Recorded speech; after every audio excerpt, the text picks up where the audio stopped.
Good morning and welcome, ladies and gentlemen, to the DGAP morning briefing. I'm Henning, Hoff, Executive Editor of Internationale Politik Quarterly. Russia's war of aggression against Ukraine, which was the reason that we launched these morning briefings more than 2 years ago, enters day 734, 2 years, 5 days. Europe's mounting challenges dealing with what certainly now looks like a long-term war is in sharp focus this week, with French President Emmanuel Macron and German Chancellor Olaf Scholz coming out with very different, if not to say contradictory statements. We can only hope that this is the low point before Europe pulls itself together and the EU experiences one of its moments of glory. The war, however, is not the focus of this week's briefing. Rather, we turn our attention to Abu Dhabi, which currently hosts the 13th Ministerial Conference of the World Trade Organization, or WTO. WTO ministerial conferences only take place every 2 years, and the meeting, which concludes later today, is a good opportunity to take the temperature, if you will, of international trade policy. Amid an increasing number of conflicts, the one in the Middle East we discussed earlier this month has led to the falling of the weekly rate of container ships passing the Suez Canal by a staggering 67% and heightened geopolitical tensions. Is there still room for addressing fundamental questions of global trade, which include WTO reform itself? To discuss this, I have the pleasure of welcoming Christoph Seemann, who is Deputy Head of Division for Geoeconomics and International Economic Policy at the German Federal Foreign Office in Berlin. Mr. Seemann will share his analysis of the geoeconomic environment the WTO's 13th Ministerial Conference takes place and where key players presently stand. Welcome, Christoph Seemann. Good morning. Also, we have with us Claudia Schmucker, head of the Center for Geopolitics, Geoeconomics and Technology here at the German Council on Foreign Relations. Claudia will comment on the key topics discussed at the conference and look ahead. Good morning, Claudia. Good morning. Some quick housekeeping remarks. To start us off, each speaker has 5 to 6 minutes for their initial remarks. After some discussion on the panel, we will be opening for your questions and comments. For the Q&A, please raise your hand, introduce yourself, and put your question in person to the panel. You're also welcome to submit questions and comments via the chat function. Also, we are trying to make these briefings more concise and aim today to finish by 9:15 a.m.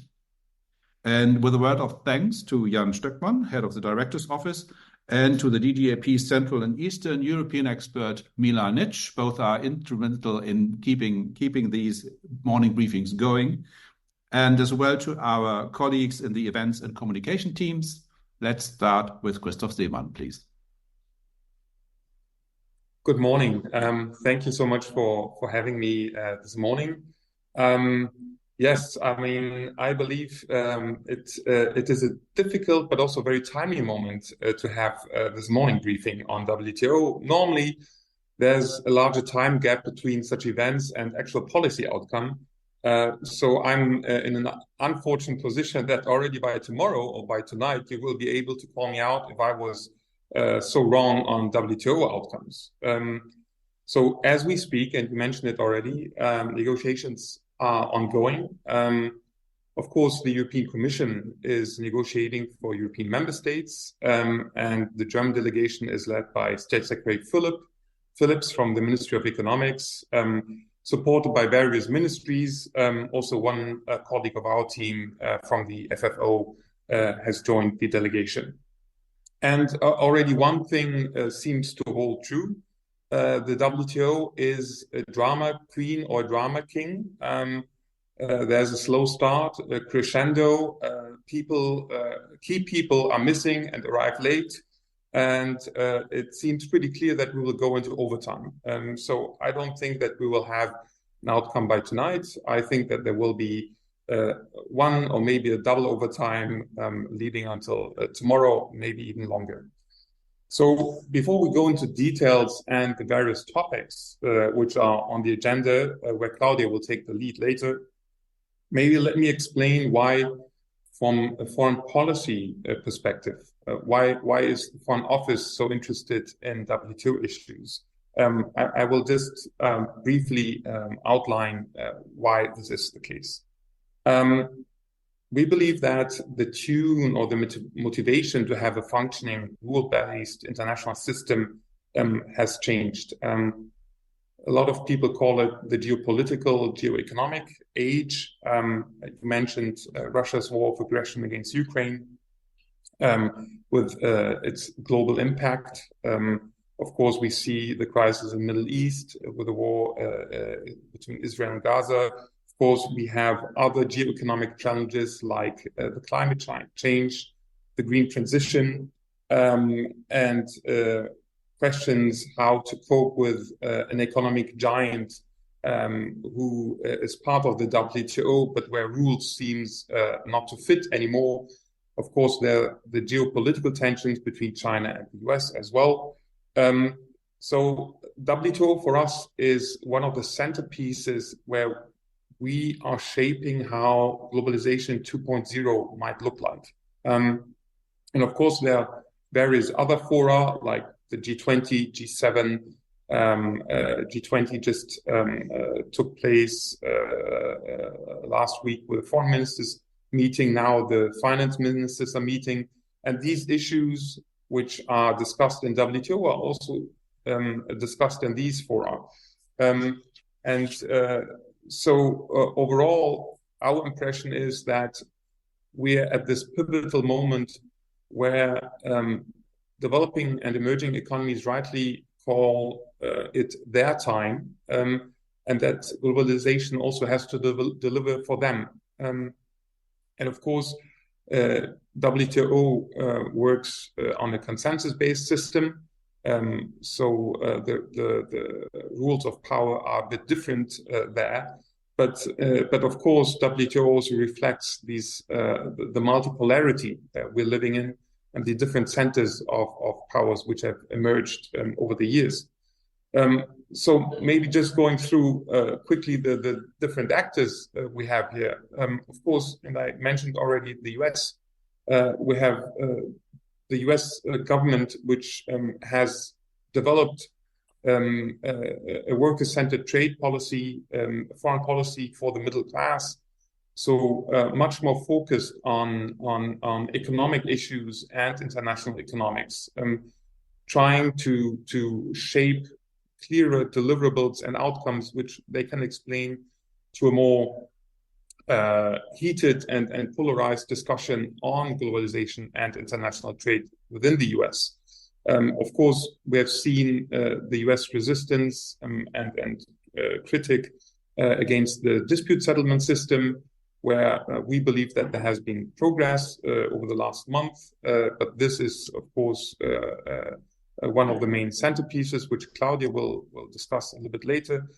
I mentioned already China, where there seems to be so far little interest to change the rules of the game, and in particular looking at how to shape industrial policy. We have main actors like India and Brazil, very different interests, with India criticizing quite a bit that there are too many trade and issues, meaning that the WTO is not working enough at the core issues, but mulling too much into issues which like sustainability, climate, other issues which could be discussed in other fora. And of course, India brings also to the table very specific interests, which we can discuss a little bit later. We have the group of agricultural exporters, the CANS group. We have least developed countries who basically criticize that they have to be more included into the value systems, creating more industrial capabilities in their own countries, being more integrated into supply chains. And then, of course, we have the EU, which, of course, we see ourselves as a very constructive actor. In all honesty, of course, not everybody sees the EU as the most constructive actor when it comes to some policies we have pushed in the realm of climate and sustainability, which are criticized heavily in the WTO. So that's a little bit the layout where we are. And so for us, it is really how to bring together these various interests in shaping globalization, to shape the rules which will determine how foreign policy, economic policy can come together and deliver. For the German government, it has been key from the very start on to build these global partnerships. It is clear that we will not overcome these geopolitical and geoeconomic challenges on our own. We will need a united and strong EU, but we will need stronger global partnerships. So that's why this WTO Ministerial Conference comes at a critical moment, and we hope that it can at least pivot the discussion to the right direction, and we will later discuss what kind of possible outcomes we could expect. Over to you and Claudia. Thank you so much. Thank you very much, Christoph Seemann. And let's go straight to Claudia with a take on what are the big topics. Thank you so much. Yes, I think Christoph already mentioned it, that in the geoeconomic world where we are living, the WTO is really important to shape globalization. So it's really necessary to keep the organization alive. But actually, whenever I come up with the WTO topic, a lot of people start rolling their eyes saying, oh, this is so old-fashioned, this is no longer needed in the present environment. This is why I thought it was very important that Christoph mentioned what the WTO can still do. But the WTO is in crisis. It is a drama queen. I think we've been saying that for a long time, that it's in crisis. And I just want to have a quick peek at the organization, because it's not only the ministerial conferences, but the organization itself where we see a lack of progress. And we see that for some time already. The first point or the first pillar is the dispute settlement. Christoph mentioned that we have a block dispute settlement since December 2019, when former US President Donald Trump blocked the appointment of new members to the appellate body. This means that we have a panel, a country can sue another country, we have a panel decision, and then countries appeal into the void because there's a non-existent appellate body. And the dispute settlement system was one of the major advances of the WTO and was also one of the major points that distinguished the WTO from other international organizations, because you could claim or impress the multilateral rules. So this is one of the major points that we are looking at MC13. How far will we have a reform of the dispute settlement system? At the last Ministerial Conference, countries pledged to reform the dispute settlement by 2024. So this is what we are really looking at. The second pillar that is a problem is trade liberalization and rulemaking. And here I have to mention the Doha round, and this might be another opportunity where people will roll their eyes. It has been deadlocked since 2008. It is not officially declared dead, but de facto, we are not negotiating on the Doha round anymore. The consequence of that is that the rules of the WTO date back to 1995, when the organization was established. We have just one multilateral agreement, the Trade Facilitation Agreement, but all the rules are outdated and date back to 1995. This means we need to modernize rules. We need new issues that are important for 21st century trade that relate to intellectual property rights, investment, competition, sustainability issues, a lot of issues that are not covered by WTO rules. And the second is we need to strengthen existing rules. And that is also where the conflict with China comes into place, because we have very weak rules on subsidies. So that's the second pillar where we do not see movement. The third one is not so much in the attention. It's about the trade policy review mechanism, where the WTO regularly analyzes the trade policy by all of its member states. That's the so-called transparency pillar, which means We know the trade policy of other member states, which facilitates global trade, and we know what to expect when we trade with another country.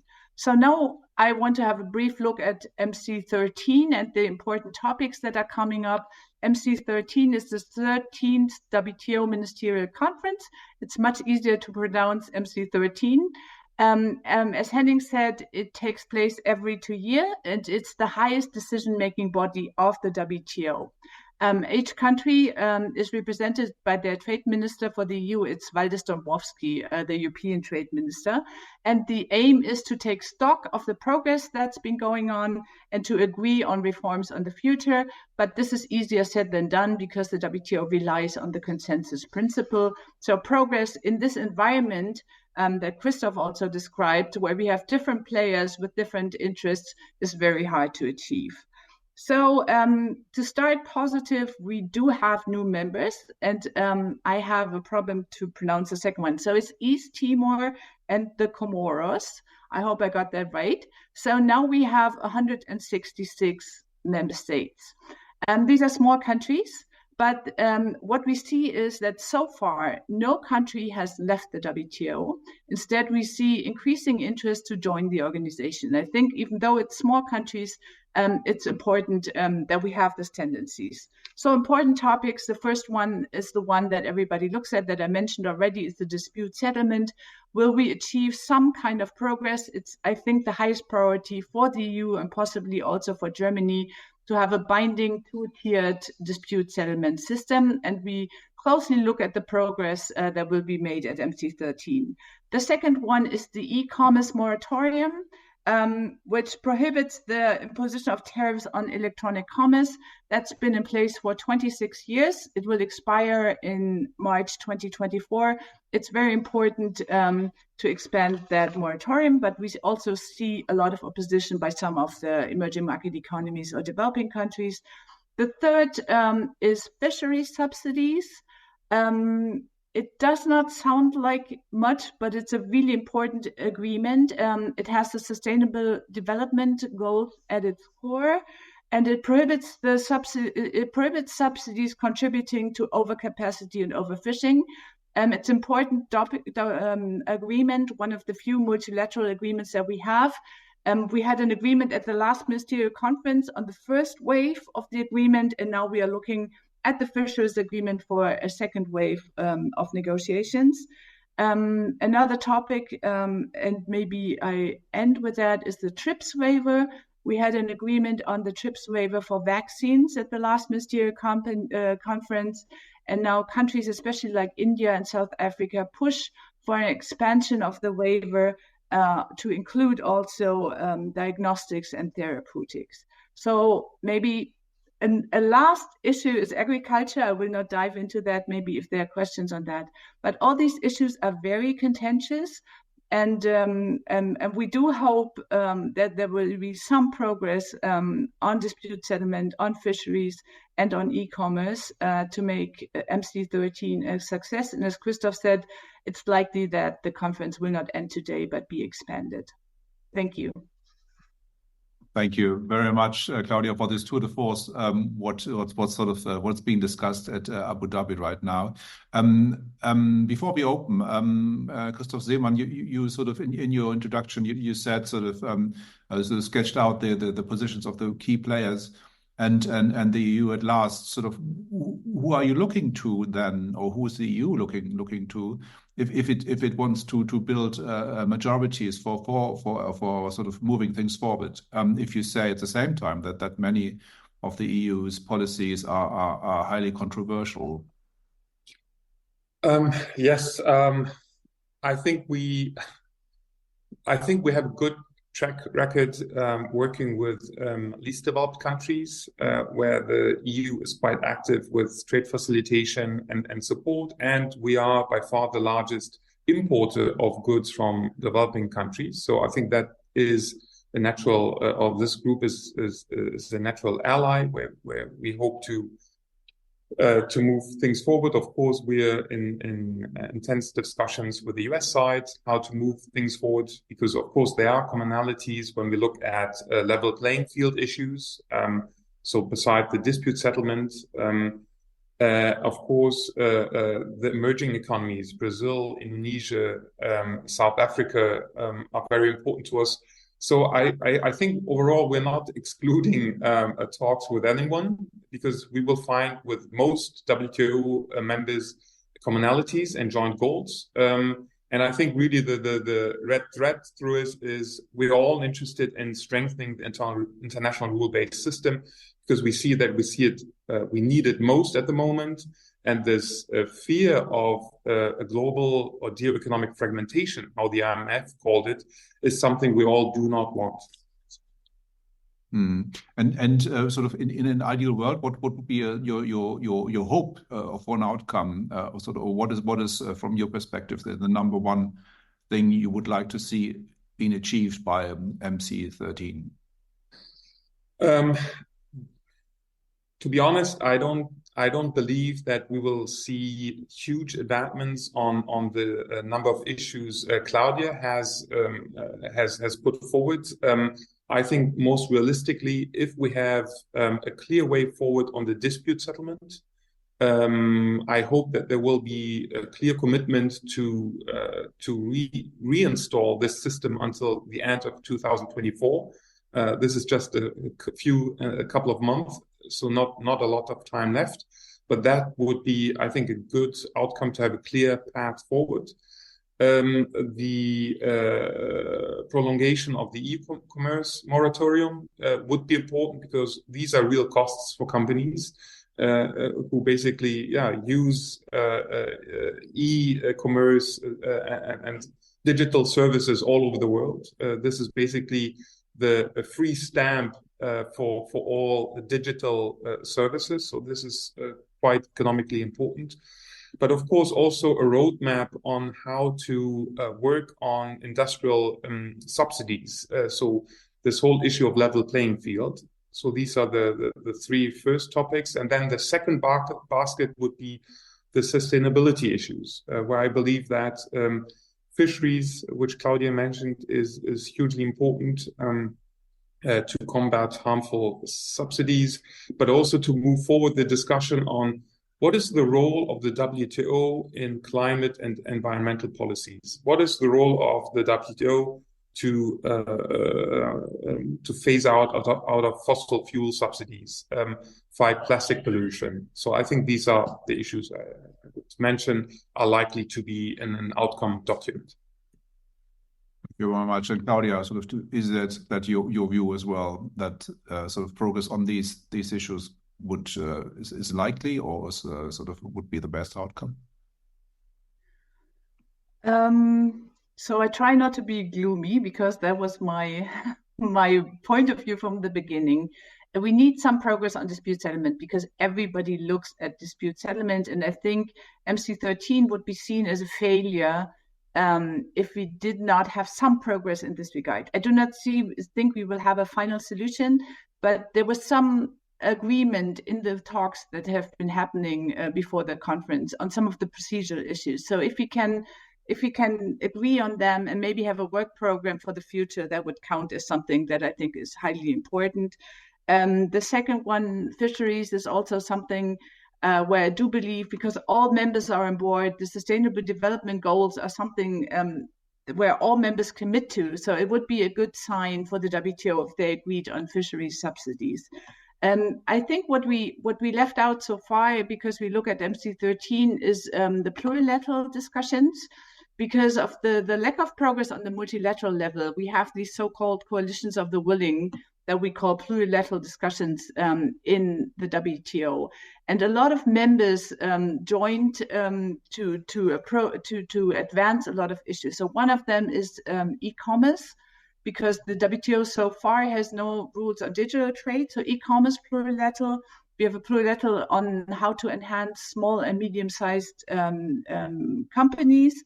We have a plurilateral on trade facilitation, investment facilitation, and on service domestic regulation. But the WTO, as Christoph said, is a drama queen. So we do have countries that object to these kind of coalitions of the willing.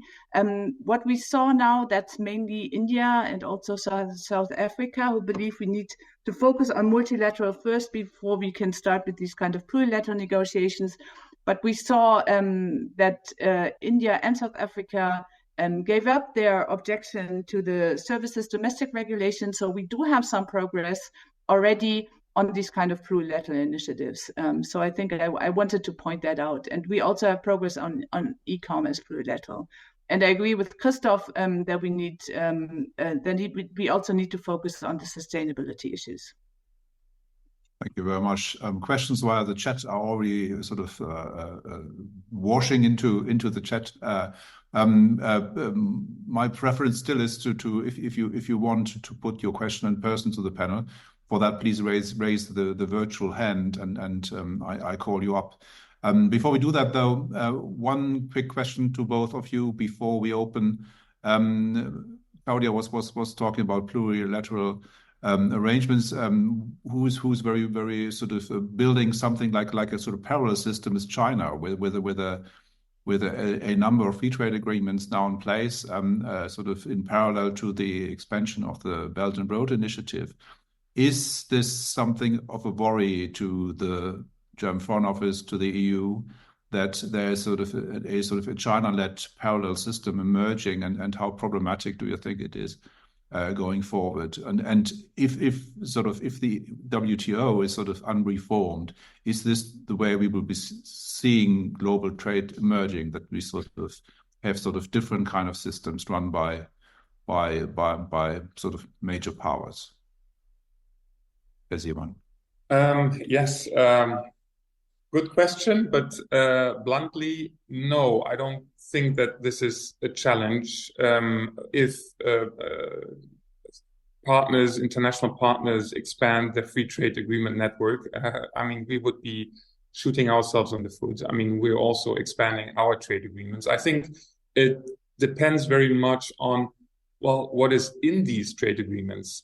Is this material and content which takes all WTO issues on board and moves forward? Then it is a constructive, then these can be constructive instruments which build actually international rule-based system. I think it becomes a different issue when you see arrangements of third countries where WTO standards are not upheld. Then we're running into these problems you described. But so far, I would say you really have to take agreement for agreement and go through it and see if it adds to the international rule-based system or not. Claudia, do you want to come in on that as well? Yes, I would like to say that the WTO is a problem to incorporate China as a non-market economy. So the rules, as I said, are outdated. We have very loose subsidy rules. So it's very difficult to incorporate China into the WTO and to achieve level playing field. And that's the major concern of the United States. This is why they are blocking the dispute settlement system, because they say the rules that they're based on are unfair to the United States and to other countries. That said, China is interested in keeping the system. So China is not working against the system. If you have a case, or if you had a case with the appellate body, China would likely implement it. So they're interested in the status quo. When we talk about difficult negotiations, it's not really or not often about China, because they use the system, they are in favor of the system works for them. It's just not very reform oriented, but it's not the one that is blocking something.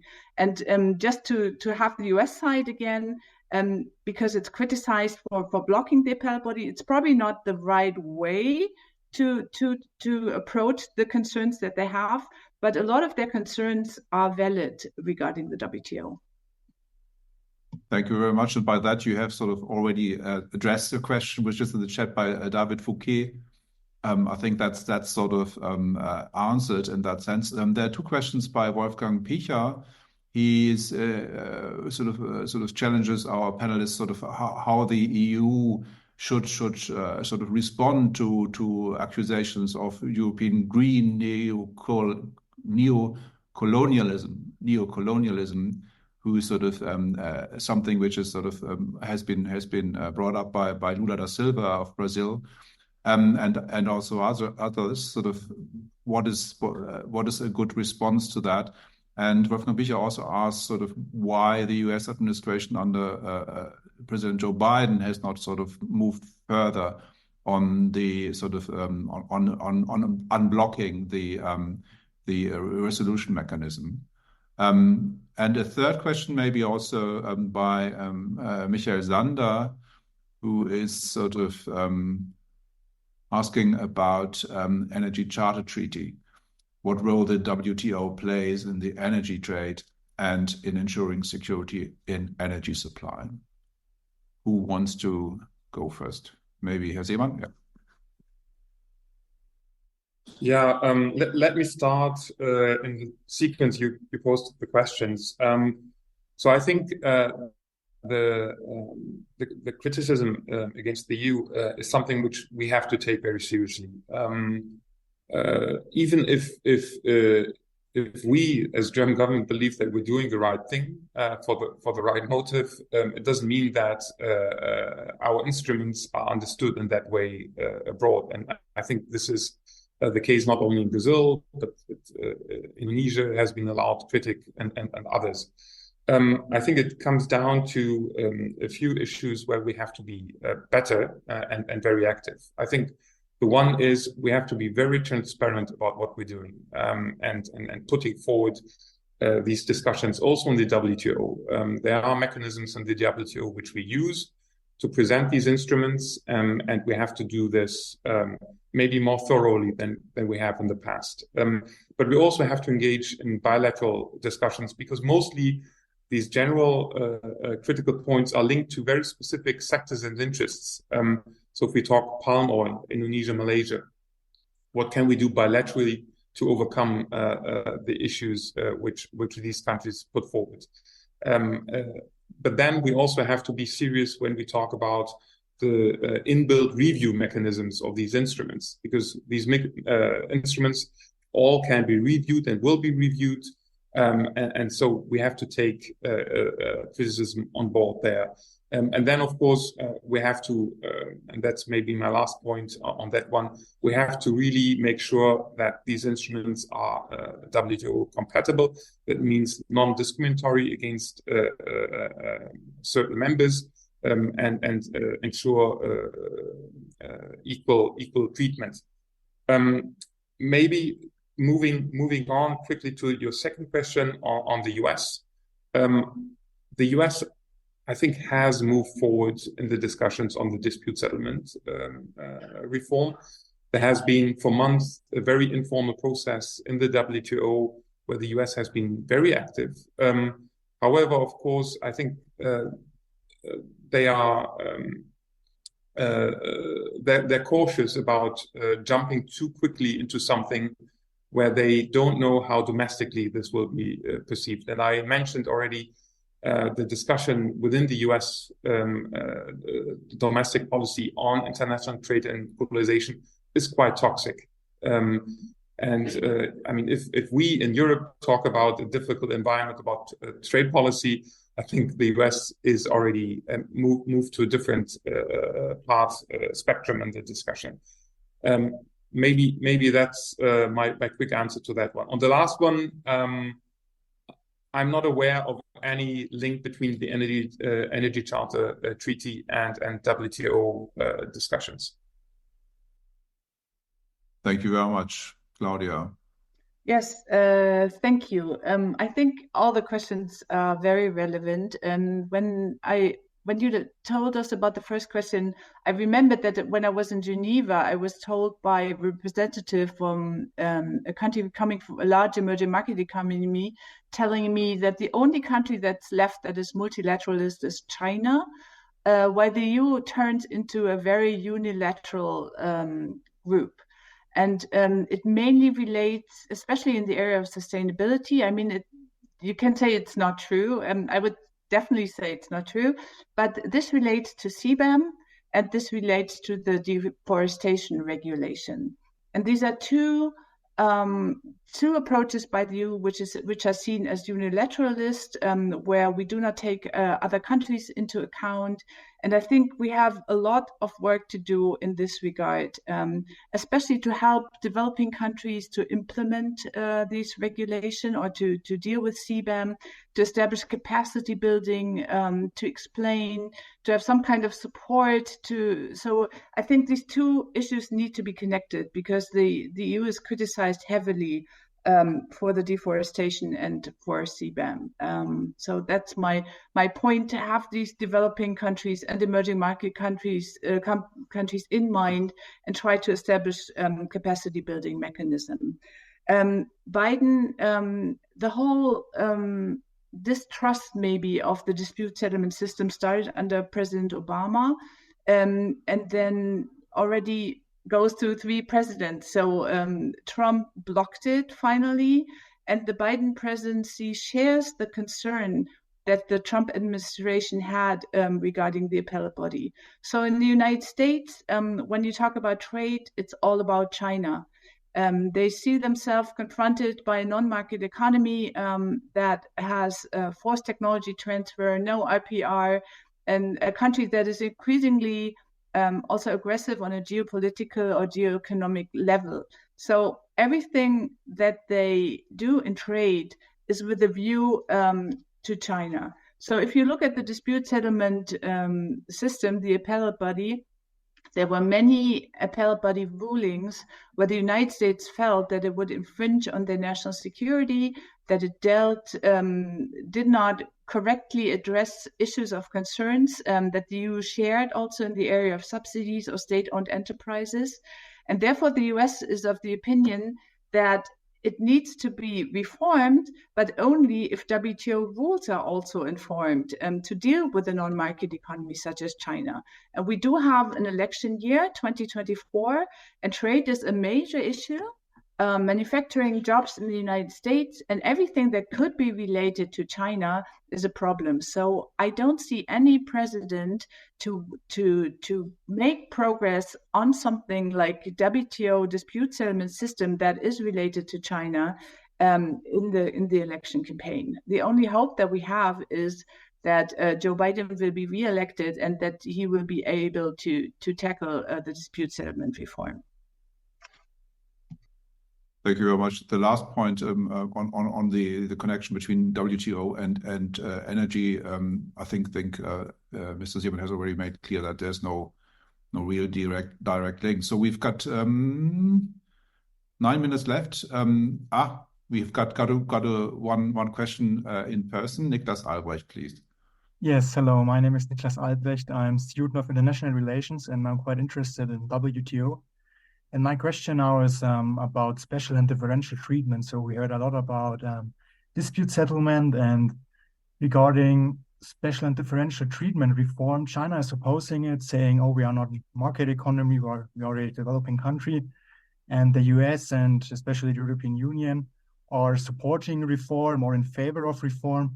And what do you think? Are there maybe some prospects for MC13 regarding a reform of dispute settlement of special differential treatment? Thank you. Thank you very much. And Stormy Mildner has also raised her hand, director of Aspen, Germany. Stormy. Yeah, thank you so much. And many thanks for the really interesting analysis of both Claudia and Mr. Seemann. Everybody is looking at the United States, right? And at the upcoming election and what that might mean for international organizations. And looking at the Trump program, or not his program specifically, but the program which conservatives and the Heritage Foundation are currently writing, it doesn't look so good for any kind of international organization, neither for the WTO, nor for the IMF, nor for the World Bank. And what I wanted to ask both of you is also looking at the congressional vote on securing NATO and preventing an easy access out of NATO. Is there any, because we have been talking a lot and hearing a lot about reforms of the WTO, Is there any thinking about making the WTO more resilient and, so to say, Trump-proof for the future? Have you seen any kind of, I mean, we know how US trade policy currently looks like under Biden, but have you seen any kind of movements in the US to secure something similar with regard to, as has been done to NATO, to make it harder for the US to exit an international organization? That would be, I would find that very interesting if both of you are thinking about different scenarios, and if there's talk in the WTO or also in Washington, or if you would say the US is just not interested anymore. And so we shouldn't look any further. I already see in your faces the answer, but I would still love to hear your analysis. Thank you very much. Maybe that's enough for one round. Mr. Seemann, would you like to respond? Sure. Let me start with a special and differential treatment first. I think outcome is uncertain. I think on our side, there's the willingness to move on and relax rules, improve rules for developing countries in the realm of political space to move. There's always been the argument of being able to build an infinite industry and enough policy space to shape your economic policy. So I think on our side, there's a willingness to move. However, you mentioned rightly, what about China? And I think we will probably not get an overall solution where China basically says, well, we declare ourselves not a developing country anymore, because that's why they are still using these rules for their benefit. I think a probable sensible outcome is that they opt out in different areas and say, we will not make use of this benefit for developing countries in the spirit of consensus and moving things forward. So we just have to see how this chapter of WTO evolves during the next 2 days. On the US question, well, I mean, I would say NATO has more fans in the US and in the US Congress than WTO. That would be my first guess and feeling. However, I think it becomes more of an issue. What are we willing to do to save WTO? And I think part of the answer is really to build these global partnerships, to build more plurilaterals on issues which are important for us. Use the trade agreements to work on the standards and rules which we want to uphold. Within the US discussion, I think it is very much at some point about showing how the US is actually benefiting from the WTO. I don't believe that the US would be better off if they were to get out of the WTO. But I think we're not there yet. And discussions, I perceive, are not very intense in the US on this. Thank you very much. Claudia? Yes, special different treatment. One of the problems of the WTO is that each country can self-declare whether they are a developing country or industrialized country. So there are no rules or criteria. And this is why countries like US or EU or other countries see it as a problem that China and also India declare themselves to be developing countries. This makes it difficult because there is the rule of special differential treatment, which means if we have an agreement, developing countries get longer implementation periods or more flexibilities. I mean, LDCs, the least developed countries, are out. So the problem is how to deal with countries like China, who are in parts of developing countries, but also in parts industrialized countries. And I think we had two ways to deal with that. The first one is the trade facilitation agreement, where you say we do not group countries into developing countries, industrialized countries, but we look at each country specifically and see what they need, what kind of implementation period they need, where they need capacity building. And this kind of approach, I think, is the basis on how we can conduct trade negotiations in the future. The second one is the thing that Christoph mentioned, the opt-out. I think that was part of the TRIPS waiver on vaccines at the last Ministerial Conference, where it's just a small footnote that basically says China will not take on this kind of flexibility. So I think we have ways forward because it's kind of safe phrasing. We cannot say China is no longer developing countries, but maybe if we look at countries individually and see what kind of support they need, I think that's the way how to move forward. On the US, I could not agree more with Christoph. I think the NATO is much more popular than the WTO, if I remember correctly, but I guess Stormy knows that better. Under Trump, there were some attempts in Congress to pass some kind of WTO legislation to make it hard for the US to leave. But I think you're exactly right, Christoph. We need coalitions. We have the so-called Ottawa Group. That's a group of middle countries that includes also the EU and Canada and a lot of countries that are very willing to reform. Use new groups and coalitions where you can move forward. Second, make the WTO interesting for the United States. I mean, we did have the plurilateral agreements. The US was part of some of them. In the beginning, they were also very interested in e-commerce. That has changed a bit. But look at topics in this kind of plurilateral setting where you can interest the US, because it's also in their interest to have global rules. So I think that's the two ways to go. Make it interesting for the United States to stay and use new kind of coalitions. Thank you very much. We are officially out of time, but we've got 3 questions now. 3 questions left. I wonder 5 minutes extra. Is that okay for our panelists? I hear. Okay, then I try to be as concise as possible and as best as I understand them from the chat. Bettina Rudloff asks about norm diffusion, whether the development of joint standards is something which plays a role in WTO debate. Could it have a role? Wolfgang Piecher again sort of brings up the question of the EU and their sort of FTAs, which are still in the balance. A very important one with Mercosur, which many hoped would be sort of concluded under the Spanish EU presidency the last year. There are others pending. There's even one with India, which seems to be moving very, very slowly indeed. Is sort of how does the panel see these FTAs, the EU initiatives on that regard, especially when it comes to competing with China? And last, maybe, it's a good concluding question. How can sort of trust in globalization be restored by a sort of better, more able, better functioning WTO? And if that's not the way forward, sort of how could we sort of reestablish trust in globalization? Mr. Seemann first, maybe, and then Claudia has the last word. All right. Yeah, I mean, we could probably go on for a longer time than only 5 minutes. I'll just try to make it as short as possible. Norms and standards.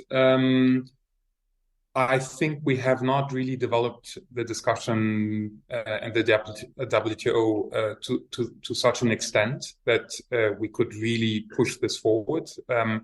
You see these discussions at the fringes when it comes to sustainability issues, CBAM, same comitology. That would be one area where I think the WTO could play a role together with other organizations. But there, I think it really comes down to a first step would already be transparency and predictability. So maybe that's the first part. I'll jump to the last question on the trust in the WTO because it's linked. I think transparency and predictability are one of the key ingredients to install trust into the WTO. Like Claudia mentioned, also a way forward on the dispute settlement, because this is, WTO is not only about dispute settlement, because for a long time, I mean, world trade is moving on under WTO rules without dispute settlement, but it is one of these pillars which we need. And more trust, more package deals when it comes to policy space for developing countries in need. Just as a last word on that one, WTO needs package deals, and I think you have to basically put these deals together. Movement on all these sectors to rebuild trust. Movement in one area will not be enough. Last questions on the FTAs. We're still in relatively high spirits. We hope that the trade agreements with Chile, Kenya, New Zealand will come into force in the next couple of months. We are still working very hard on concluding the Mercosur, the deal with Mercosur countries as soon as possible.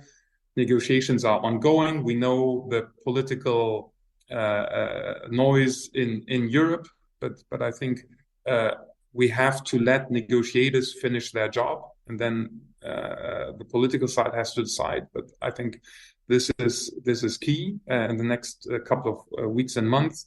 But also the other agreements, you mentioned India. I think negotiations are moving forward. Yes, they're slow, but India is complicated. The EU is not uncomplicated. So we have to give them time. The negotiations with Indonesia are moving along quite okay, I would say. And we hope that the Commission, until the end of their mandate, can finish the negotiations with Indonesia. They have started with Thailand. They're looking to restart with the Philippines. So I think this agenda is alive and kicking. Yeah. Thank you very much. And Claudia. Thank you. Norms and standards. I hope I understood that correctly. As I said before, the only progress that we see is through plurilateral agreements, or the major progress or the way to move forward. And these are usually not about market access anymore. They're about norms and standards. So if you look at plurilateral agreements, it is about services domestic regulation. It's about investment facilitation or e-commerce. It's a lot about norms and standards. And I think this is a way also to facilitate trade. And this is where the focus is right now, not so much on the traditional trade liberalization. The bilateral agenda, the EU always said, rightly so, that the WTO is the most important area. But if we do not move forward, and if the rules are not what we need for our companies, then we need to move forward on the bilateral level. And the EU has been doing that for quite some time now. And there are a lot of WTO plus issues in these agreements and that are not covered by WTO rules, where the EU and others hope that they could be multilateralized maybe at a later point. So I do hope that we will move forward with the EU and Mercosur. I was quite optimistic at the beginning of the year, but then France opposed the agreement, so there will be no progress possible before the European elections. But we do have difficult trade negotiations ahead, because we are very unflexible in the trade agreements. We have a lot of chapters that need to be concluded. And when you look at the EU-India agreement, we have very strong sustainability chapters. I think it's very difficult to move it forward, and we need to find ways to address the concerns of India as well. But we do want to have India as a global partner in this challenging environment. So I'm not as optimistic as Christoph with the bilateral trade agenda, but I think we need to move forward as much as possible with as many partner countries as we can. Trust in globalization, that's very important. And when you look at the WTO, I think the EU had a very interesting approach. They wanted to add a deliberation function at the WTO, which means we are not negotiating about market access on the rules, but we need a forum for discussion on issues that where we lost trust in each other, where we believe trade is unfair. So a lot of these issues that we need to negotiate or discuss would be, for example, subsidies. A lot of countries feel that maybe China subsidizes unfair, but we also have the IRA or the Green Deal. So discuss subsidies at the WTO could be a way to restore trust. A national security exception, that's also something where the US started to have or to use measures in the name of national security. That would be also something, if that could be discussed at the WTO level, where we could restore trust.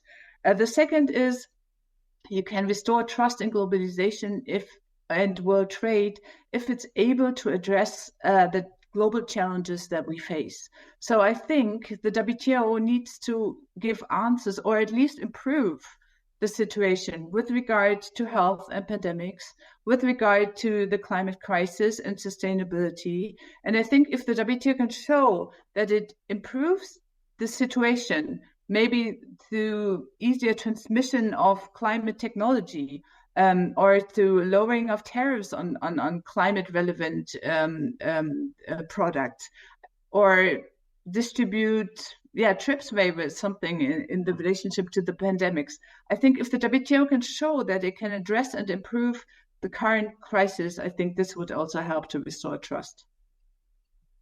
And on that note, I'd like to ask you to join me in thanking our two speakers, Christoph Seemann, Claudia Schmucker. Thank you very much for your insights and comments and willingness to go the extra mile to make sure we really have addressed every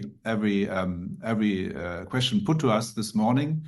Ladies and gentlemen, thank you also for joining us this morning. I hope you enjoyed this very lively discussion. And with that, I'm wishing you a very good morning and see you soon again at the German Council on Foreign Relations. Goodbye.